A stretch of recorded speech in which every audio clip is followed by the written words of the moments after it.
So hello and what's up guys, welcome to my new video. Guys, इस video में हम लोग डिस्कस करने जा रहे हैं फिजिक्स की 30 स्ट्रेटेजी, जो कि आपको फॉलो करनी चाहिए ताकि आप एक मंथ के अंदर फिजिक्स को इतना पढ़ लें कि आपका जो जेईई मेंस है उसमें मैक्सिमम स्कोर आ सके। तो गाइस, मैंने इस स्ट्रेटेजी को जो है वो क्लासीफाई किया हुआ है, चैप्टर वाइज क्लासीफाई किया हुआ है, और मैंने इस हिसाब से चैप्टर्स लिखे हैं कि जिस चैप्टर से ज़्यादा क्वेश्चंस आए हैं और जो चैप्टर मोस्ट इंपॉर्टेंट है उसको मैंने पहले लिखा हुआ है। तो चलिए वीडियो को स्टार्ट करते हैं। तो मैंने आप लोगों के लिए चैप्टर्स का लिस्ट बनाया हुआ है चैप्टर्स का जो कि मोस्ट इंपॉर्टेंट चैप्टर्स है, तो हम इसी से शुरुआत करते हैं। तो आप लोग देख सकते हैं कि मॉडर्न फिजिक्स से फिजिक्स के पेपर में 4 क्वेश्चंस आते हैं, और अगर पूरा पेपर हम लोग देख लें जिसमें केमिस्ट्री से भी, तो उसमें मिनिमम 7 क्वेश्चन मॉडर्न फिजिक्स से आ जाते हैं। तो आपको पता ही चल गया होगा कि मॉडर्न फिजिक्स कितना इंपॉर्टेंट टॉपिक है। तो अब मॉडर्न फिजिक्स को मैंने कुछ इंपॉर्टेंट सब टॉपिक्स में डिवाइड किया है, और जितने भी मैंने सब टॉपिक्स लिखे हैं इनसे कम से कम एक क्वेश्चन तो आता ही है। तो सबसे इम्पोर्टेंट जो आपको देख सकते हैं कि फोटो इलेक्ट्रिक इफेक्ट है, इससे तो 1 या 2 क्वेश्चन पेपर में आ जाता है क्योंकि फिजिक्स और केमिस्ट्री दोनों में है। फिर dual nature of matter and de Broglie wavelength, ये भी बहुत इंपॉर्टेंट टॉपिक है।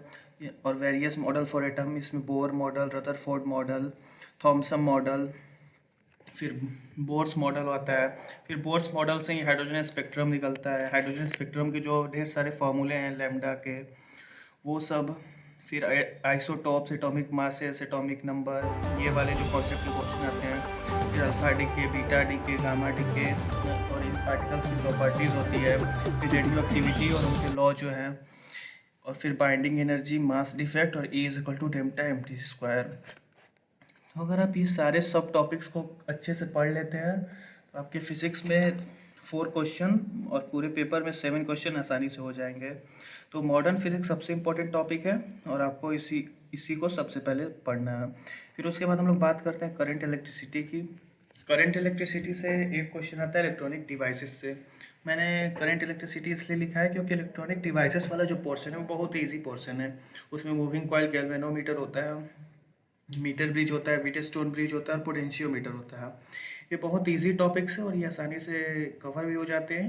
ये एक दिन में आपका कवर हो जाएगा, और इससे कंफर्म एक क्वेश्चन आना होता है, इसलिए मैंने इसको लिखा हुआ है। तो आप इस मॉडर्न फिजिक्स पूरा पढ़ने के बाद अच्छे से इसको देख सकते हैं। फिर उसके बाद थर्मोडाइनमिक्स पे आते हैं हम लोग। तो थर्मोडाइनमिक्स से जो मैंने ये 2 टॉपिक्स लिखे हुए हैं, इनसे 1 या 2 क्वेश्चन आते हैं। पहला टॉपिक है Q is equal to U plus W वाला, इसका फॉर्मूला और इसका एप्लीकेशन आपको आना चाहिए। दूसरा है कार्नोट इंजन एंड रेफ्रिजरेटर। ये जो दूसरा टॉपिक है इससे तो कंफर्म एक क्वेश्चन आता है, और पहले टॉपिक जो है उससे भी क्वेश्चन आने की प्रोबेबिलिटी रहती है। इन दोनों को आप देख लें। जैसा कि आप लोग देख सकते हैं कि मैंने बहुत बड़े चैप्टर में से छोटे छोटे टॉपिक्स को निकाल के आपको बताया है कि कौन से जो बहुत इंपॉर्टेंट टॉपिक्स है जिनके क्वेश्चन आना कंफर्म होते हैं। कार्नोट इंजन में आप जो एफिशिएंसी का फॉर्मूला होता है वो देख लें, उसी को घुमा फिरा क्वेश्चन कार्नोट इंजन से आते रहते हैं। फिर हम लोग आगे बढ़ते हैं और देखते हैं केटीजी की तरफ, काइनेटिक थ्योरी ऑफ गैसेस।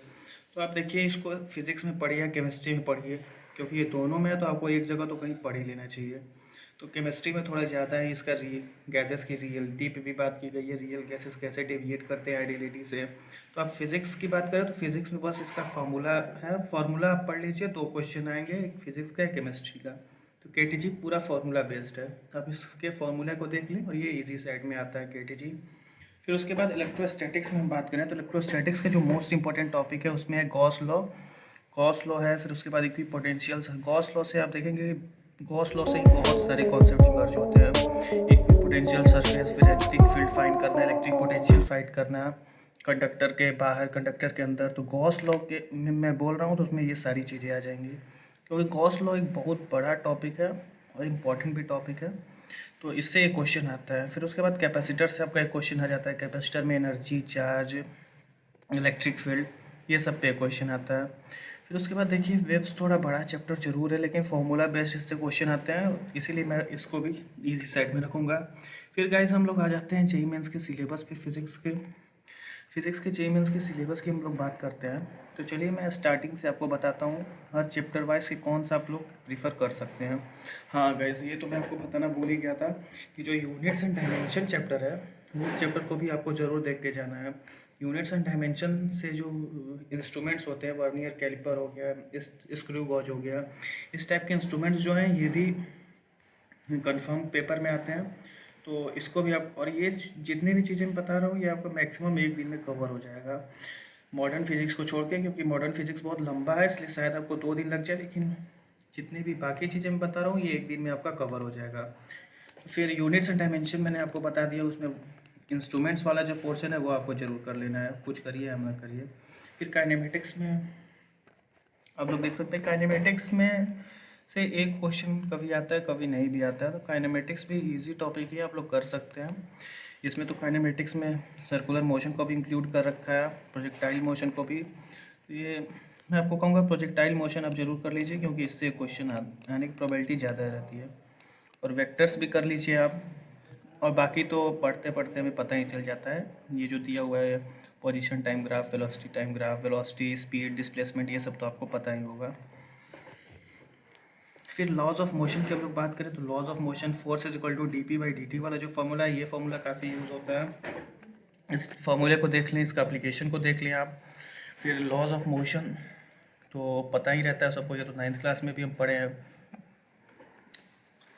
और बाकी जो फ्रिक्शन वाला कॉन्सेप्ट है तो ये भी आप फार्मूला देख लीजिए, और बाकी तो इसमें कुछ खास करने की ज़रूरत नहीं है। और फिर वर्क एनर्जी थ्योरम में जो वर्क एनर्जी, इसमें जो वर्क एनर्जी थ्योरम ये है, इसको आप देख लीजिए ताकि आपको आइडिया रहे कि किस टाइप के क्वेश्चंस आते हैं।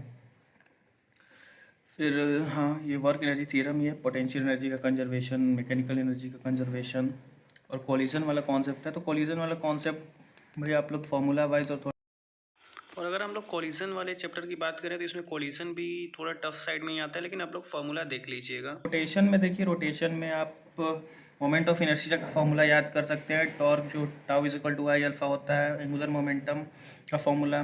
रोटेशन में आप जो फॉर्मूला है ना उसको याद कर लीजिए, क्योंकि अगर ज़्यादा एप्लीकेशन का क्वेश्चन आ गया तो आप 1 मंथ या 1.5 मंथ की तैयारी से नहीं कर पाएंगे। जो फॉर्मूला बेस्ड क्वेश्चन आएगा तो आप कर लेंगे, इसलिए आप फॉर्मूला सारा देख लीजिए, और जो एनसीईआरटी या बेसिक लेवल का जो क्वेश्चन है और प्रीवियस ईयर क्वेश्चन है उनको देख लीजिए, तो रोटेशन आपका हो जाएगा।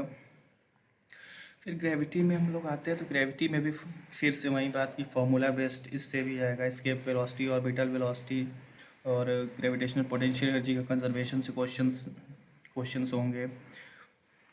और फिर variation of G due to height and its depth, इससे भी क्वेश्चन आते हैं। तो ग्रेविटेशन में आप ये देख लीजिए।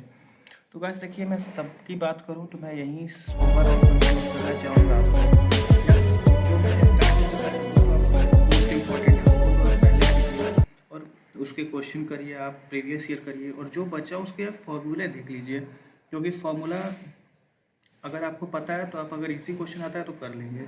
तो आप फॉर्मूला सारे चैप्टर के देखिए, प्रीवियस ईयर करिए, और जो मैंने पहले बताया है उसको प्रियोरिटाइज करके उस पर ज़्यादा ध्यान दीजिए, क्योंकि वो टाइम कम लेगा और मार्क्स ज़्यादा देगा आपको। और गाइस मैं आप लोग से ये भी बताना चाहता हूँ कि जो हमारी फिज़िक्स की एक नई क्रैश कोर्स सीरीज़ आने वाली है, हम उसमें इसी हिसाब से सारे चैप्टर्स को कवर करेंगे जिस हिसाब से वो पेपर में आते हैं। जो टॉपिक ज़्यादा आता है उस पर हम लोग ज़्यादा फोकस करेंगे, जो टॉपिक ईजी है, स्कोरिंग है ज़्यादा, उससे क्वेश्चन भी आते हैं, उस पर हम लोग ज़्यादा फोकस करेंगे, और हम जेईई मेंस के प्रीवियस ईयर क्वेश्चन पे भी फोकस करेंगे अपनी आने वाली सीरीज़ में। तो गाइस जुड़े रहिए हमारे साथ, वीडियो को देखने के लिए धन्यवाद। चैनल को लाइक, सब्सक्राइब एंड शेयर कर दीजिए। Thank you.